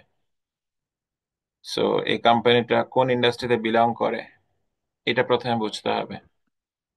এটা যদি আমরা না বুঝি তাহলে আমরা বুঝতে পারবো না যে সে যদি ফাইন্যান্সিয়াল রিপোর্টিং এ কোয়ালিটি কম্প্রোমাইজ করে, কি কি এরিয়াতে সে কোয়ালিটি কম্প্রোমাইজ করছে বা কেন করছে, বা what are the dynamics of this মানে মিসরিপ্রেজেন্টেশন, যে তা কেন করা উচিত বা কি সে হোয়াট আর দ্য মোটিভেশনস। আর এই কোম্পানিটা যে বিজনেস করে তার জন্য ফাইন্যান্সিয়াল রিপোর্টিং এর কোন স্ট্যান্ডার্ডস গুলো তার জন্য অ্যাপ্লিকেবল, এটা আমাদের নিজেদের জানতে হবে। তো এটা জানা ছাড়া তাহলে কিন্তু আমরা এটা রিকগনাইজ করতে পারবো না। তো আপনি যদি ফাইন্যান্সিয়াল অ্যাকাউন্টিং করে আসছেন তাহলে আপনি জেনেছেন যে রেভিনিউ রিকগনিশনের 5টা স্টেপ আছে, 5 স্টেপ প্রসিডিউস বলা হয়। করেছেন? রেভিনিউ কখন রিকগনাইজ হবে, পারফরমেন্স অব্লিগেশন, এগুলো পড়েছেন?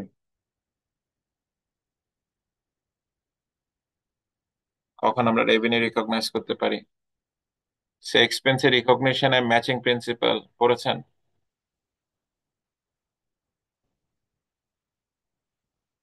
আছেন তো সবাই? এগুলো একটু দেখবেন, যেখানে রেভিনিউ পড়েছেন, এক্সপেন্স পড়েছেন, এগুলোতে দেখবেন যে আপনাকে কিছু প্রিন্সিপালস ফলো করতে হয়। তো কোন কোম্পানির জন্য কোন প্রিন্সিপালসটা অ্যাপ্রোপ্রিয়েট এটা আমাদেরকে বুঝতে হবে। ফর এক্সাম্পল, আপনার আহ, যে কোম্পানিগুলো ওয়ারেন্টি প্রোভাইড করতে হয়, তো ওয়ারেন্টির যে এক্সপেন্স এটা কখন দেখাতে হবে, এটার ব্যাপারে ফাইন্যান্সিয়াল রিপোর্টিং এ কি বলা আছে। এখন এটা আপনাকে বুঝতে হবে। কেন বুঝতে হবে? কারণ আপনার কোম্পানি যদি ওয়ারেন্টি প্রোভাইড করে থাকে, এটা একটা এরিয়া যেখানে আপনার আহ,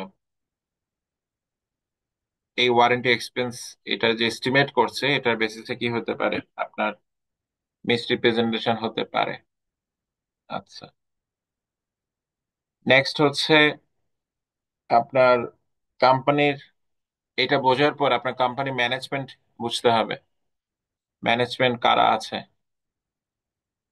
তো ম্যানেজমেন্টের কম্পেনসেশন কেমন, এবং ম্যানেজমেন্টের সাথে আহ, অন্য যারা কোম্পানিস আছে তাদের সাথে কানেক্টিভিটি কেমন। So sometimes there R associate companies, there R subsidiary companies যেগুলোর সাথে ম্যানেজমেন্টের একটা ইন্টার কানেকশন থাকে। এটার কারণে যেটা মানে ম্যানেজমেন্ট না মানে কোম্পানির সাথে কানেকশন থাকে। ফর এক্সাম্পল, আমরা স্কয়ার ফার্মাসিউটিক্যালস নিয়ে রিসেন্টলি কাজ করা হচ্ছিল, ওখানে দেখা গিয়েছে না, যেটা জানা জরুরি, যে স্কয়ার ফার্মাসিউটিক্যালস এর কিছু সাবসিডিয়ারি আছে, কিছু অ্যাসোসিয়েটস আছে। তো হসপিটালস ধরেন তার অ্যাসোসিয়েট কোম্পানি। এখন ফার্মাসিউটিক্যালস এর সাথে হসপিটালস এর বেশ ভালো একটা ট্রানজাকশন হয়। ফার্মাসিউটিক্যালস হসপিটালস এর কাছে বিক্রি করে, আবার হসপিটালস ফার্মাসিউটিক্যালস দের এক্সিকিউটিভদেরকে সার্ভিস দিয়ে থাকে। এখন ফার্মাসিউটিক্যালস হসপিটালস এর কাছে যে প্রাইসে বিক্রি করে, আর ফার্মাসিউটিক্যালস অন্য হসপিটালস এর কাছে একই মেডিসিন যে প্রাইসে বিক্রি করে, এই ট্রানজেকশন রিলেটেড পার্টি ট্রানজেকশন, এবং এটা আনরিলেটেড পার্টি ট্রানজেকশনের মতো না।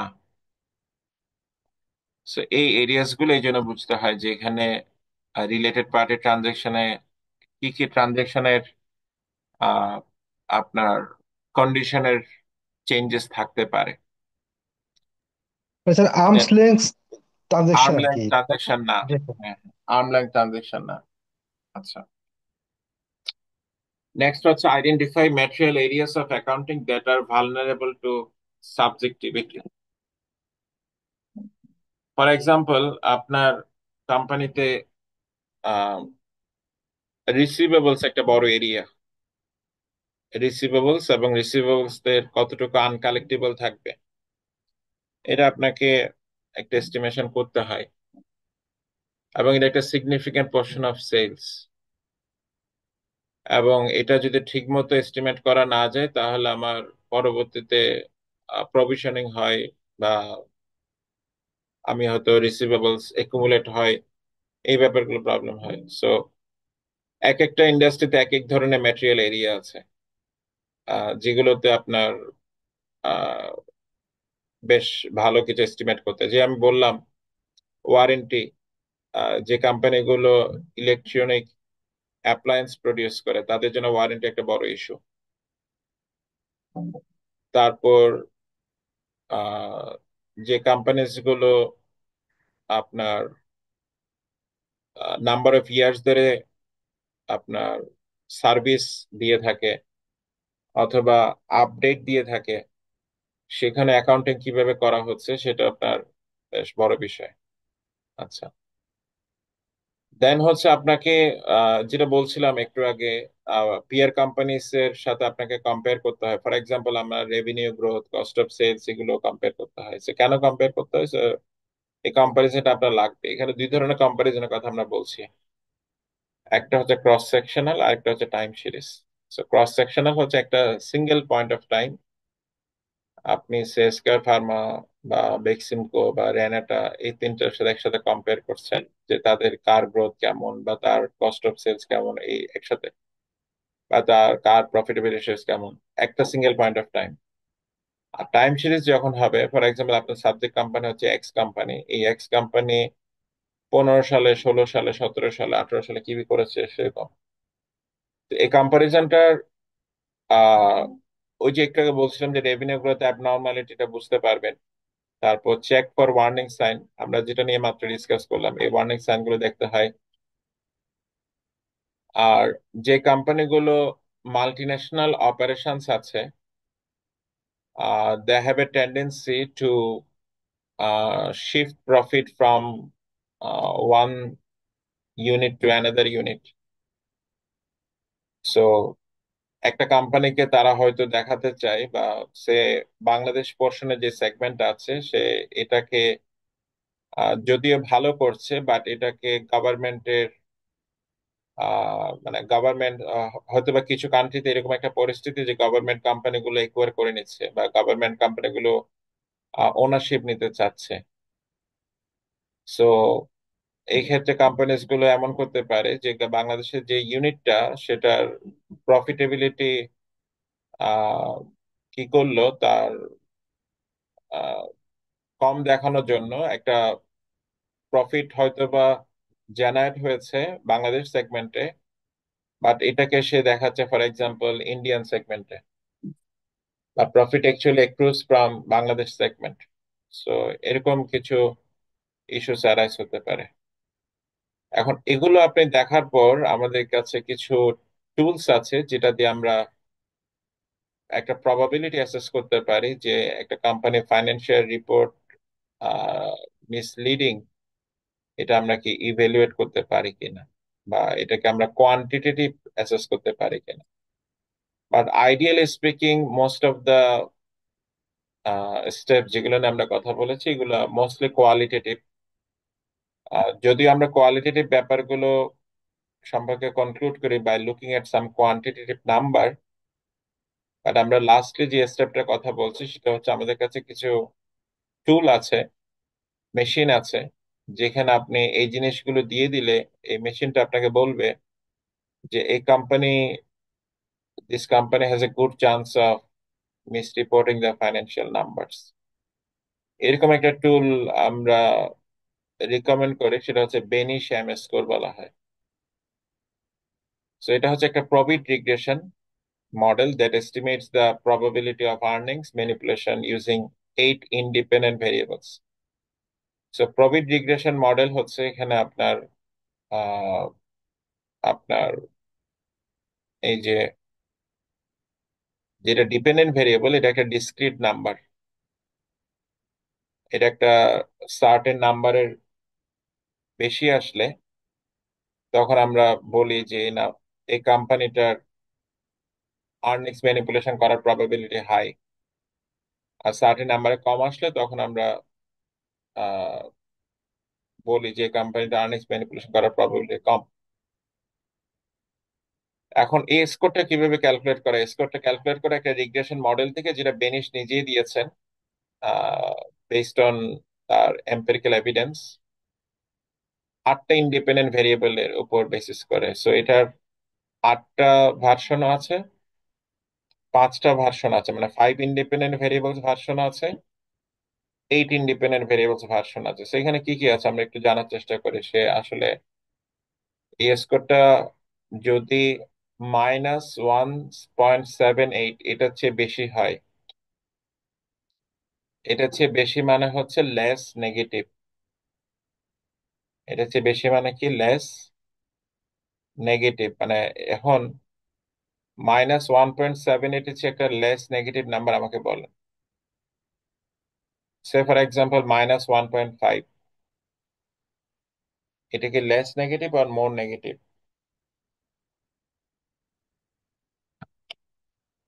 Less negative sir.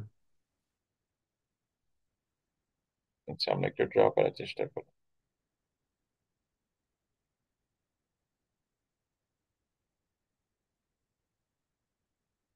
For example এটা হচ্ছে নাম্বার লাইন, ঠিক আছে, এটা 0। এখন -1.78 এটা হচ্ছে আমাদের কাট অফ পয়েন্ট। এখন আমি যে -1.5 বলেছি, এটা কি -1.78 এর লেফটে নাকি রাইটে? রাইট। রাইটে। তাহলে আমি কোন কোম্পানিজ গুলো দেখবো যা as a more probable for earnings manipulation? -1.78 এর চেয়ে লেস নেগেটিভ, কোনগুলো দেখবো? এই পাশে গুলো নাকি এই পাশে গুলো, লেফটে গুলো না রাইটে গুলো? মানে কোনগুলো more likely to be earnings manipulator? Sir লেফটের গুলি। বলেন। স্যার রাইটের গুলি।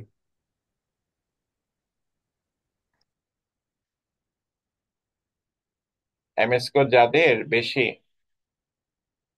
এম স্কোর গ্রেটার দেন, এটা বোঝার চেষ্টা করেন। এম স্কোর -1.78 এর চেয়ে বেশি, -1.78 এর চেয়ে বেশি কোনগুলা? লেফটের গুলি। হুম। সো -1.78 এর চেয়ে যেগুলো বেশি, এগুলো হচ্ছে এখানে নাকি এই রেঞ্জে না? ফর এক্সাম্পল না। -0.5, এটা -1.78 এর চেয়ে বড় কিনা? Yes sir. ঠিক আছে। তাহলে এই কোম্পানিটা যার -0.5, সে কি more likely to be manipulator?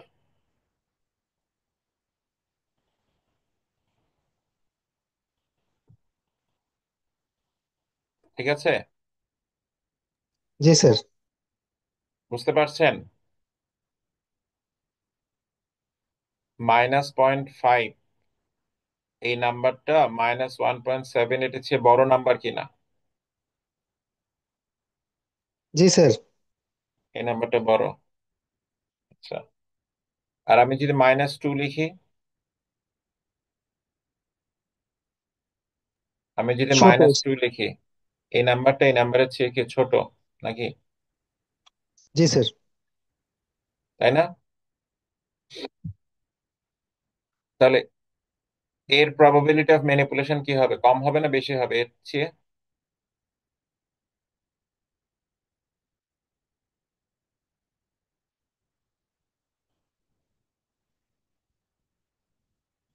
-1.78 এর চেয়ে যারা বড়, তারা তাদের probability of earnings manipulation higher, ঠিক আছে? আর যাদের নাম্বার ছোট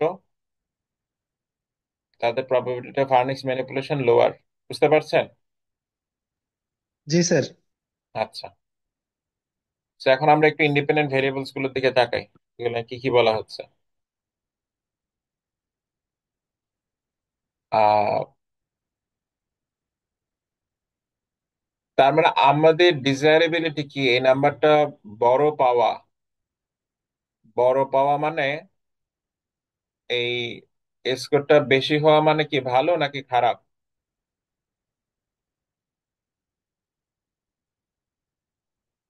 বুঝতে পারছেন? এই নাম্বারটা বড় হওয়া মানে আমরা কি ডিজায়ার করছি?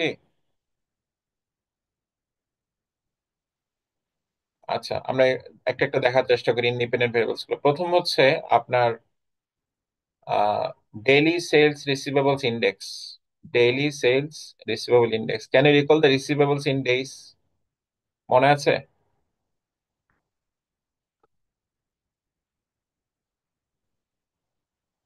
মনে আছে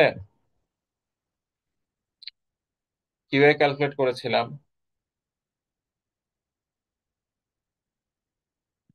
রিসিভেবল টার্ন ওভারের কথা মনে আছে? রিসিভেবল টার্ন ওভার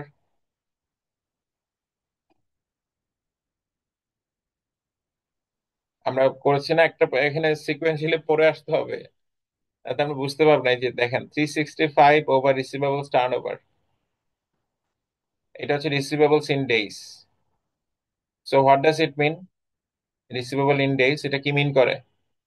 ফর্মুলা ভুলে গেছেন? আচ্ছা, ভালো কথা। এখন এটা মিন করে কি, how long I take the time to pay the receivables নাকি? মানে স্যার কতদিন পর পর রিসিভেবল কে স্যার টাকা পে করা হয়, মানে হ্যাঁ, নেওয়া হয়? হ্যাঁ। এখন আমরা বলছি যে সে 2025-এর রিসিভেবল ডেইস হচ্ছে 60, আর 2024-এ হচ্ছে 30। তাহলে এখানে আমরা যেটা daily days sales receivables index এটা যেটা বলছি, এটা হচ্ছে আমার daily sales receivable index current period divided by DSR I T-1 আগের period. Got the idea? So এটা যখন বেড়ে যাবে, এটা যখন বেড়ে যাবে তখন আমরা বলছি এটা ভালো নাকি খারাপ? এটা আমরা বলছি এটা ভালো না, এই রেশিওটা বেড়ে যাওয়া। আগে ছিল 30, এখন কত? 60।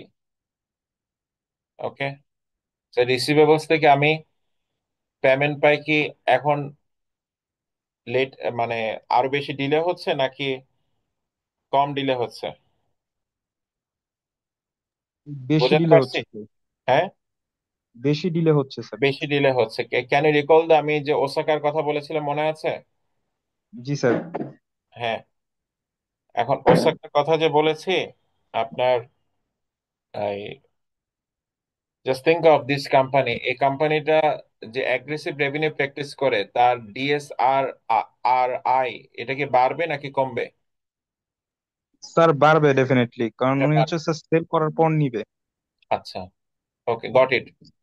তাহলে আমরা এই নাম্বারটা যেটা দিয়ে বাড়বে সে মানে এটা বাড়াটা আমরা এক্সপেক্ট করছি না, ঠিক আছে? এখন আচ্ছা, DSRI বুঝলাম। এরপর আসেন gross margin index. What is this? Ratio of gross margin in year 2, year T-1 relative to that in year T. When this ratio is greater than 1, the gross margin has deteriorated. A firm with declining margin is more likely to manipulate earnings. আচ্ছা, এখন gross margin তো আমরা বুঝি যে sales minus cost of goods sold নাকি? এটা বুঝি gross margin. এখন আমরা এটা কিভাবে ক্যালকুলেট করছি? Gross margin T-1 divided by gross margin T। বোঝা গেছে? এখন এটা যত বাড়বে এই রেশিওটা, তত আমরা বুঝবো যে এই কোম্পানির আর্নিংস ম্যানিপুলেশন করার প্রবাবিলিটি হায়ার। মানে এইটা এই জায়গায় আর কি, মানে জাস্ট আমরা কম্পোনেন্টে ডিসকাস করছি। মানে হোয়াট ডু ইউ থিঙ্ক, মানে এটা রেশনাল তো বুঝতে পারছেন, মানে একটু আগে যেটা বলেছি ডে সেলস রিসিভেবল ইন্ডেক্স, এটা বাড়লে কেন আমরা আর্নিংস ম্যানিপুলেশন বাড়তে পারে, এটা তো বুঝতে পারছেন যে সে অ্যাগ্রেসিভ রেভিনিউ রিকগনাইজ করছে, এটা একটা পসিবিলিটি। আচ্ছা, এখন এটা কেন হতে পারে, what do you think, any guess? Gross margin বুঝেন তো, এটা যে গ্রস প্রফিটেবিলিটি, রাইট? এখন আমার যদি প্রফিটেবিলিটি আহ আপনার, এটা যদি প্রফিটেবিলিটি মানে এই নাম্বারটা এই নাম্বারটা এখন হচ্ছে 40, মানে সরি গত বছর ছিল 40, এখন হচ্ছে 60। এখন এই নাম্বারটা কি ওয়ানের চেয়ে কম নাকি বেশি? ওয়ানের চেয়ে কম না? হোয়াট ডু থিঙ্ক, এটা ওয়ানের চেয়ে কম কি না? 40/60, এই নাম্বারটা ওয়ানের চেয়ে কম কি না? জি স্যার। ওয়ানের চেয়ে কম না? জি স্যার। আচ্ছা, এখন এই নাম্বারটা ওয়ানের চেয়ে বড় কখন হতে পারে? যখন স্যার উপরেরটা বড় হবে, আই মিন 60/40 হবে। ফর এক্সাম্পল, আমি গত বছর করেছিলাম 80% গ্রস মার্জিন, এই বছর করছি সে আপনার 50%, নাকি? জি স্যার। তাহলে ওয়ানের চেয়ে এটা কি হলো, বড় হলো, তাই না? হুম ওয়ানের হুম। চেয়ে বড় হলো। এখন আমার গত বছরের চেয়ে এই বছরের পারফরমেন্স কি ভালো নাকি এই বছরের পারফরমেন্স খারাপ?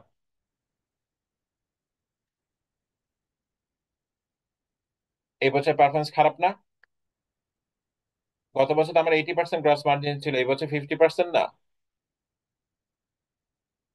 So, এই বছর যদি আমি খারাপ পারফর্ম করি, আমি কি আমার মানে আমি যখন কোশ্চেন এক্সাম আনসার করতে পারি না, তখন কি আমি দেখা দেখি বেশি করি, নাকি আমি যখন সব পারি তখন দেখা দেখি বেশি করি? হোয়াট ডু থিঙ্ক,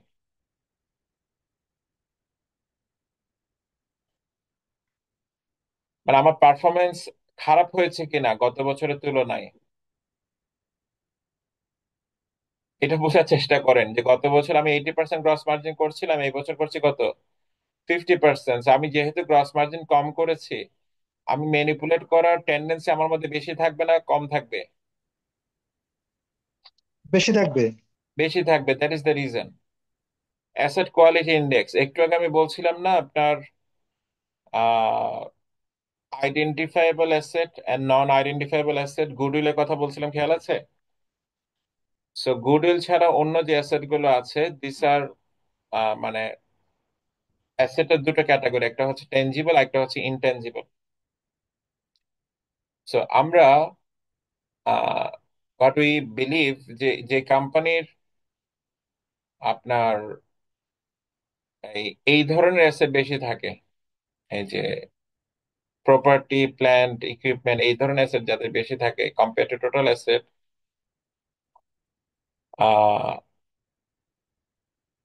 এখানে আমরা যেটা করছি, ratio of non current asset other than plant property and equipment to total asset in year T relative to year T -1। আচ্ছা, মূলত আমরা যেটা দেখার চেষ্টা করছি, এটা হচ্ছে ইনটেনজিবলস এর গ্রোথ। ইনটেনজিবলস মানে বুঝেন তো? একটু আগে যে আমি গুডউইলের কথা বলছিলাম, মনে আছে যে গুডউইলকে কি করা হচ্ছিল? এই যে ইনটেনজিবলস যেই অ্যাসেটস গুলো আছে রিলেটিভ টু অ্যাসেটস, এই রেশিওটা in year T relative to the same ratio in year T -1। এখন এই রেশিওটা যদি বেড়ে যায়, হোয়াট উই সাসপেক্ট, যে company is likely to make more excessive capitalization of expenses. আর কোম্পানি মোর ইনটেনজিবলস অ্যাসেট কি করছে, প্রডিউস করছে। এখন মোর ইনটেনজিবলস অ্যাসেটস কিভাবে প্রডিউস করছে? One example is goodwill. So এই ধরনের অ্যাসেট যখন, মোর ইনটেনজিবলস অ্যাসেট যখন প্রডিউস করে বা ক্রিয়েট করে, company is more likely to be earnings manipulator. এখন এটা নিয়ে ডিবেট আছে, কারণ অনেক কোম্পানি আছে, ফর এক্সাম্পল মাইক্রোসফট,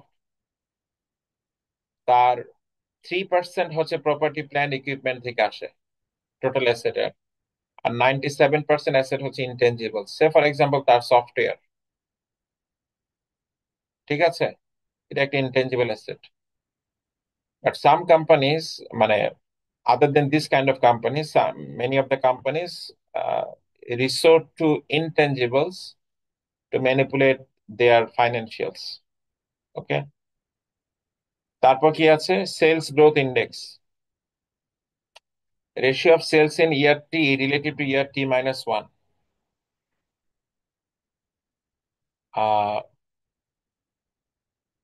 এখন এই যে সেলস এর গ্রোথ, এটা তো একটা ভালো জিনিস নাকি? আমার সেলস আগের তুলনায় বেটার, এটা একটা ভালো জিনিস কিনা? এখন এটা আর্নিংস ম্যানিপুলেশন নাম্বারে কিভাবে আসলো? What do you think? একটু আগে আমরা ওসাকার কথা বলছিলাম না? Can you recall? Can you recall? তো আপনি যদি তার সেলস গ্রোথ দেখেন, you are expecting to see a very good number, good percentage. But এখন যদি সে এই সেলস থেকে প্রফিট করতে না পারে, সে অ্যাগ্রেসিভলি যদি সেলস কি করে, রিকগনাইজ করে, অ্যাগ্রেসিভ ওয়েতে যদি সে প্রমোশন করে, তাহলে এই সেলস কি প্রফিটে ট্রান্সলেট হবে? What do you think? এই সেলস থেকে কি ভালো আর্নিংস আসবে? So this is not a direct measure, but this is an indirect measure, যেটা আর্নিংস কোয়ালিটিকে কি করতে পারে, কম্প্রোমাইজ করতে পারে। Depreciation index, ratio of depreciation rate in year T minus 1 to the corresponding rate in year T. Idea হচ্ছে এখানে কিন্তু আগের বছরই ডেপ্রিসিয়েশন রেশিও টি মাইনাস ওয়ান, আর কারেন্ট ইয়ারের ডেপ্রিসিয়েশন আগের বছরেরটা উপরে। What is this? এটা হচ্ছে আপনার, যখন depreciation is an expense, depreciation is an expense. So আমরা যদি ডেপ্রিসিয়েশনকে কি করি, আমরা আন্ডার এস্টিমেট করি। সো আমরা যদি ডেপ্রিসিয়েশনটা অ্যাপ্রোপ্রিয়েটলি না করি, ডেপ্রিসিয়েশন যদি স্লোয়ার রেটে করি, there is a chance that this number is likely to be bigger. Okay, so depreciation কেন slower rate করছি? Because depreciation is an expense that will reduce your profitability. So depreciation যেভাবে করার কথা সেভাবে কি করতে হবে, but if we slow it, তখন হয়তো আমার এক্সপেন্স কমে যাবে, বাট আমার কি হবে, আমার প্রফিটেবিলিটি বেড়ে যাবে, but this is not going to be sustainable. আচ্ছা, sales general administrative expenses index, এটা আহ, কিভাবে আমরা ক্যালকুলেট করছি, এটা হচ্ছে in year T relative to year T minus one. So আমরা যখন সেলস জেনারেল অ্যাডমিনিস্ট্রেটিভ, এই নাম, এই এই সেগমেন্টে বা এই অ্যালোকেশনে প্রচুর এক্সপেন্স হচ্ছে relative to the previous year, it indicates that company is likely to spend more money for it এই পারপাসে। ওকে, নেক্সট হচ্ছে অ্যাক্রুয়ালস। আপনার এখানে অ্যাক্রুয়ালস, অ্যাক্রুয়ালস ইজ অ্যান আইডিয়া যে আপনার, আমরা একটু আগে দেখাচ্ছিলাম না যে আমরা নেট অপারেটিং, আমার অপারেটিং ইনকাম আর অপারেটিং ক্যাশ ফ্লো, এই দুটো তফাৎ। তো এখানে মূলত এই ব্যাপারটা করা হচ্ছে যে income before extraordinary item minus cash flow from operations divided by total asset. So ideally এই নাম্বারটা আপনার, মানে এই যে ডিফারেন্সটা, এই ডিফারেন্সটা কি হওয়ার কথা, কম হওয়ার কথা, মানে যত ছোট possible.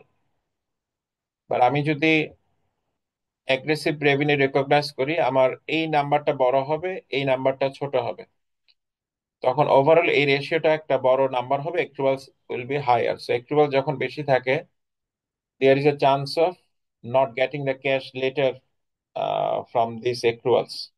So earnings quality lower. Leverage index, ratios of total debt to total asset in year T related to year T minus 1. যে কোম্পানিগুলো হাইলি লিভারেজ থাকে, হোয়াট ডু ইউ এক্সপেক্ট? এই কোম্পানি যদি তার ডেট রেশিও স্যাটিসফাই করতে না পারে, interest coverage ratio satisfy করতে না পারে, সে কি করা টেন্ডেন্সি থাকতে পারে? আর্নিংস ম্যানিপুলেট করা টেন্ডেন্সি থাকতে পারে। এখন আমরা এখানে যে ক্লেম গুলো করছি, this are more likely to be possible way, যে হতে পারে। ইটস নট দ্যাট যে আমরা বলছি যে এই কোম্পানি লিভারেজ বেশি মানে এই কোম্পানি কি করবে, আর্নিংস ম্যানিপুলেট করবে, এটা কিন্তু আমরা বলছি না। ঠিক আছে, এখন আপনাকে এই রেশিও গুলোর ইন্টারপ্রিটেশন বুঝতে হবে যে কেন এই নাম্বার গুলো বড় হলে earnings manipulation number possibility higher হবে, এই এক্সপ্লেনেশন আপনাকে বুঝতে হবে। এই ইকুয়েশন আপনাকে মেমোরাইজ করার কোনো প্রয়োজন নেই, ইকুয়েশন আপনাকে এক্সামে দেওয়া থাকবে, you just simply have to plug in the number like this. আপনাকে নাম্বার এর বেসিসে এম স্কোয়ার ক্যালকুলেট করে আপনাকে ইন্টারপ্রিটেশন করতে হবে। ঠিক আছে, নাম্বারে কি করতে হবে? ইন্টারপ্রিটেশন করতে হবে, দ্যাটস ইট।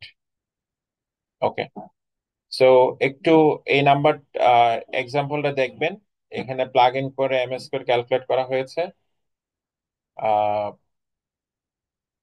নাও ইসি যে এম স্কোর এই কোম্পানিটার ক্ষেত্রে আসছে কত, প্লাগ ইন করার পরে -1.53।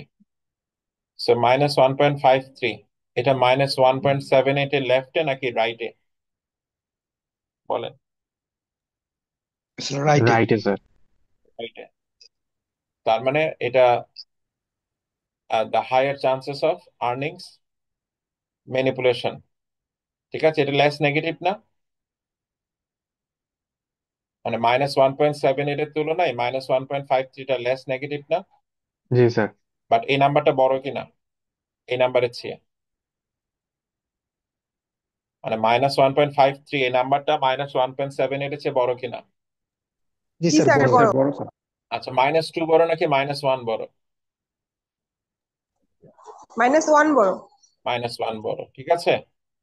সো এই প্রবলেমটা দেখবেন আপনার। আহ, আচ্ছা, এখন কথা হচ্ছে যে বেনিশ মডেল দিয়ে কি আপনি আহ, একটা কোম্পানি যে আর্নিংস ম্যানিপুলেট করেছে এটা খুব ইজিলি ডিটেক্ট করতে পারবেন কিনা? আনসার হচ্ছে যেটা আমরা বললাম যে দিস আর সাবজেক্টিভ এক্সপ্লেনেশন, হতে পারে নাও হতে পারে, এটা একটা। আরেকটা হচ্ছে যে এই কোম্পানিজ গুলো আর্নিংস ম্যানিপুলেট করে থাকে, they have become aware of the Beneish M score. So Beneish M score যেগুলো দিয়ে তাদেরকে ট্রেস করতে পারে, তারা ওগুলোকে ঠিক রেখে বাকি জায়গায় তারা ম্যানিপুলেট করা শুরু করেছে। সো বেনিশ এম স্কোর এটার আপনার প্রেডিক্টেবিলিটি এটা আগের তুলনায় কমে গেছে। ঠিক আছে, এম্পিরিক্যাল এভিডেন্স পাওয়া গেছে, বোঝা গেছে। So that's all for today.